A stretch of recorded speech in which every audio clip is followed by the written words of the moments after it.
हो गया। Basic theatre ये नहीं हुआ करता था, जो असल थिएटर है वो ये नहीं है। असल थिएटर की तरफ आप जाते हैं तो आपको तो बहुत बड़े बड़े आर्ट प्लेज मिलते हैं, जी, एक्टर मिलते हैं, डायरेक्टर मिलते हैं। शेक्सपियर ने थिएटर के लिए कहा था, टीवी के लिए या फिल्म के लिए नहीं कहा उसने।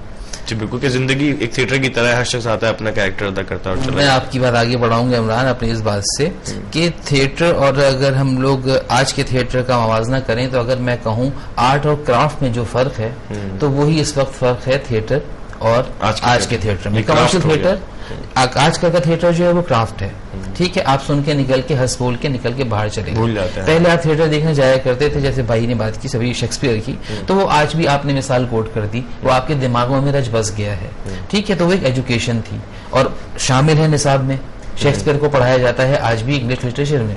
उस दौर में जो लोग थिएटर किया करते थे वो एजुकेट हुआ करते थे उस हिसाब से, जो भी उनका काम हुआ करता था। और आज के दौर में एजुकेशन से ज्यादा बदजस्ती जिसमें हो, जो ज्यादा बोलता हो या जो ज्यादा जुमलेबाजी कर ले, वो उसको थिएटर में, जिस चीज पे आपको लाफ्टर मिल जाए वो आप उसको कहते हैं कि हाँ ये कामयाब थिएटर हो गया, ठीक है। जिस चीज पे लाफ्टर नहीं मिल रहा वो आप उसको कहते हैं कि नहीं इसमें मजा नहीं आया। अच्छा ऋषभ, थिएटर में आप काम करते हैं, फिर अभी कैमरे के सामने कर रहे हैं, तो क्या फर्क महसूस करते हैं दोनों में? बहुत ज्यादा फर्क है, जमीन आसमान का। क्या फर्क महसूस करते हैं?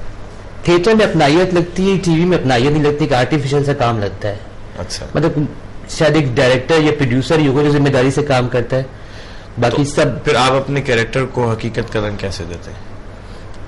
अपने आप को बिगाड़ लेते हो कैरेक्टर में घुसने के लिए, मतलब कुछ ना कुछ तो चेंज देना पड़ता है। तो अब लोग काम तो देखते नहीं, सिर्फ चेहरा देखते हैं। चेहरा आपका आ गया तो उसका मकसद आपने काम कर लिया। नहीं, लेकिन अगर आप उस कैरेक्टर को प्रॉपर तरीके से नहीं करेंगे तो वो चेहरा फिर आगे नहीं आता ना। हाँ, प्रॉपर तरीके से आप तो कहते हैं डायरेक्टर चाहे तो एक खंबे से, एक कुत्ते से भी एक्टिंग ले सकता है, तो मैं तो फिर भी एक इंसान हूँ। तो आपके नजरिए के मुताबिक बेसिक जो है एक्टर से ज्यादा इंपॉर्टेंट डायरेक्टर होता है? डेफिनेटली डायरेक्टर की नजर होती है। नहीं, नजर तो होती है, लेकिन अगर जिस बंदे के अंदर कुछ पोटेंशियल ही नहीं हो उसको डायरेक्टर किस तरह यूज करेगा? कर लेते हैं, देखिए ना लैला जुबैरी भी चली रही है अब तक। अच्छा, तो आपके ख्याल में कि डायरेक्टर जो होता है वो ज्यादा कोशिश करके किसी भी शख्स से कोई ना, डेफिनेटली डायरेक्शन है तो सब कुछ है। अभी हम यहाँ बैठे हैं डायरेक्शन के तहत बैठे हैं ना। नहीं, वो तो ठीक है, लेकिन अगर जब तक जो देखें, एक वो शख्स होता है जिससे डायरेक्टर काम लेता है, एक वो शख्स होता है जो अपना काम खुद निकाल के डायरेक्टर को दिखाता है। उन दोनों के काम में जब रिजल्ट आता है तो वो दोनों का काम नजर आता है कि यार ये एक क्रिएटिव वर्क है और जो प्रॉपर हुआ और ये काम लिया गया है, ये जुमले जबरदस्ती बोले जा रहे हैं और ये जुमले अदा किए जा रहे हैं, तो वो फर्क अलग नजर आ जाता है। तो अजीम भाई, आप अभी जो ड्रामे किए, आपने सारे टॉपिक लिए, फैमिली ओरिएंटेड ड्रामे किए, अभी आपने कॉमेडी ड्रामा शुरू किया है। जी हाँ, बिल्कुल। तो वो क्या ख्याल आया कि आपको, क्योंकि वो कॉमेडी सिटकॉम नहीं है एक्चुअल, जी हाँ बिल्कुल, वो थोड़ा सा चेंज है, तो वो क्या सोच है, क्या आइडिया है? इमरान भाई, इसमें इशू ये है कि कॉमेडी बेसिकली सबसे मुश्किल मीडियम है टीवी पे। बिल्कुल ठीक है। तो अभी तक मैंने काफी काम किया, रेगिस्तान में गया, गांव को शूट किया, हर तरह के कल्चर को देखा, पार्टीशन पे भी आपने काम किया।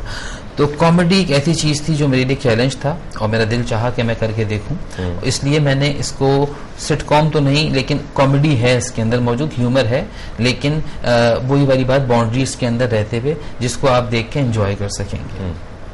अच्छा, तो अभी इसमें बेसिक आपने जो एक फोकस रखा है वो लाफ्टर लोगों को हंसाने पे रखा है या फिर वही बात आ गई कि मॉरल साथ रखा है आपने? मॉरल इसके अंदर मौजूद है और इंशाल्लाह जब ये ऑन एयर होगा तो लोगों को पसंद भी आएगा, क्योंकि मैं ड्रामे का आदमी हूँ। इसकी टेक्निक अलग होती है शूट करने की कॉमेडी को, लेकिन मैंने इसको ड्रामे की तरह ही शूट किया है। अच्छा, और आर्टिस्ट भी उस हिसाब से ही लिए हैं। अभी जैसे हमारे थिएटर के आर्टिस्ट को शिकायत है कि उसको एक्सपोज नहीं किया जाता, डायरेक्टर नहीं करता। डायरेक्टर का फर्ज बनता है कि इस बात का मैं जवाब देना जरूरी समझता हूँ कि डायरेक्टर का फर्ज बनता है, डायरेक्टर जब कोई कॉन्सेप्ट सोचता है तो सबसे पहले राइटर से डिस्कस करता है, उसके बाद कैरेक्टर्स पे उनका लेआउट बनाता है कि इसमें कौन कौन से कैसे किसको लेना है। जी हाँ, तो उसमें अली शाह भी इत्तेफाक से इस कॉमेडी सिटकॉम में परफॉर्म कर रहे हैं, मेरे साथ हैं। ठीक है, तो उसमें इनका कैरेक्टर बहुत मजे का है और जहां तक काम लेने का बहुत अच्छा आर्टिस्ट है। ठीक है, जब डायरेक्टर बहुत अच्छे कॉलर आ गए हमारे साथ, कॉल की तरफ चलते हैं। अस्सलाम वालेकुम। जी अस्सलाम वालेकुम, कैसे हैं खान साहब? वालेकुम सलाम, अल्हम्दुलिल्लाह। कौन साहब, कहाँ से बात कर रहे हैं? मैं ताहिरीन बात कर रहा हूँ। जी ताहिरीन, क्या कहना चाहेंगे? मैं एक्चुअली अभी आपका प्रोग्राम देख रहा था और अली साहब की बात में सुन रहा था। मैं एक्चुअली इनसे एग्री करूँगा, because directors more important then actor. अगर डायरेक्टर चाहे तो बिल्कुल ठीक कहते हैं कि ऐसे लोगों से भी काम मिलते हैं डायरेक्टर जो आउटस्टैंडिंग परफॉर्म कर देते हैं. अच्छा, प्लस अगर आप कंपैरिजन भी अगर करें, जैसे हमारे यहाँ पाकिस्तान में, या अगर आप इंडियन देख लें, एक आर्टिस्ट यहाँ काम करता है तो वो किस तरह काम कर रहा होता है, वही आर्टिस्ट जब जाता है इंडिया में तो वो जो डायरेक्टर से काम लेता है, अभी देखिए वो बिल्कुल निखर कर आ जाता है, उसकी परफॉर्मेंस भी डिफरेंट होती है. मैं इस तरह से नहीं हूँ, आप तो म्यूजिक से वाबस्ता है, माशाल्लाह आपका एक बड़ा म्यूजिक में नाम लिया है. अभी देखिए एक सिंगर कोई पाकिस्तानी डायरेक्टर गवाता है उसको, ठीक है, वो एक गाना गाता है, और वही सिंगर गाकर जब इंडियन किसी म्यूजिक डायरेक्टर का गाना गाता है तो वो जमीन और आसमान का फर्क होता है. अच्छा, लेकिन बहुत बड़ी मिसाल राहत फतेह अली साहब की है. जी ताहिरीन, लेकिन आप ये देखिए कि वो उसमें हम ज्यादा मशीनरी को नहीं कहेंगे, गैजेट्स को हम कहेंगे. गैजेट्स का ज्यादा अमल दखल होता है. नहीं खान साहब, गैजेट का कैसे अमल दखल होगा, आप मुझे क्या बताइए. देखिए, डायरेक्टर है, उसको ये पता है कि सिंगर की वॉइस कैसी है, मैंने उसको किस तरह यूज करना है. मैं मिसाल दे रहा था राहत फतेह अली साहब की. राहत फतेह अली साहब कव्वाल थे, और राहत फतेह अली साहब को उन्होंने एक रोमांटिक सिंगर बना दिया. आप ये देखें, this is the difference between the ताहिरीन. लेकिन आप वहाँ देखें, हमारी फिल्म इंडस्ट्री तो भी है ही ना, यहाँ पे वो क्या गाते हैं फिल्म के लिए गाने, वहाँ की फिल्म इंडस्ट्री तो है. मैं आपको सिर्फ एक मिसाल दे रहा था आपको, तो जो अली साहब अभी कह रहे थे बात, और आई बिलीव कि वो ठीक कह रहे हैं, बिकॉज डायरेक्टर अगर अच्छा है तो वो बहुत ऐसे पैथेटिक बंदे से भी काम अच्छा करवा लेता है. और अगर अच्छा बहुत अच्छा आर्टिस्ट है, डायरेक्टर ही ठीक नहीं है, उसको पता ही नहीं कि मैंने इस बंदे से काम कैसे लेना है, अल्टीमेटली वो आर्टिस्ट बेचारा खराब ही होगा. हाँ, लेकिन इस तरह अगर पीटीवी के जैसे अगर आप ड्रामे देखें, पीटीवी के जो पुराने अगर आप देखें, हैदर इमाम रिजवी साहब थे, हासिम जलाली साहब थे, ये वो बड़े नाम है जिन्होंने ऐसे ऐसे लोगों से काम लिया कि वो अमर हो गए. जी, लोग उनको फॉलो करते हैं. क्या करना आपको? जी बिल्कुल ठीक है आपने तारीफ, बहुत शुक्रिया आपने कॉल की, थैंक यू वेरी मच. तो जी आपकी हिमायत में एक कॉल तो आ गई, माशाल्लाह. चले इंशाल्लाह और भी आप चाहे तो कॉल करके हमारे प्रोग्राम में शरीक हो सकते हैं. कोई सवाल पूछने चाहे तो सैयद अजीम अहमद और सैयद खालिद अली शाह हमारे साथ मौजूद है. डायरेक्टर और एक्टर दोनों आज हमने साथ बिठाए हुए हैं, दोनों से बात कर रहे हैं. तो अली शाह मुझे बताइए कि अब आपने कभी खुद प्लान नहीं किया कोई प्रोड्यूस करने का या डायरेक्ट करने का कोई, या आपका जो टोटल फोकस है वो एक्टिंग पर है?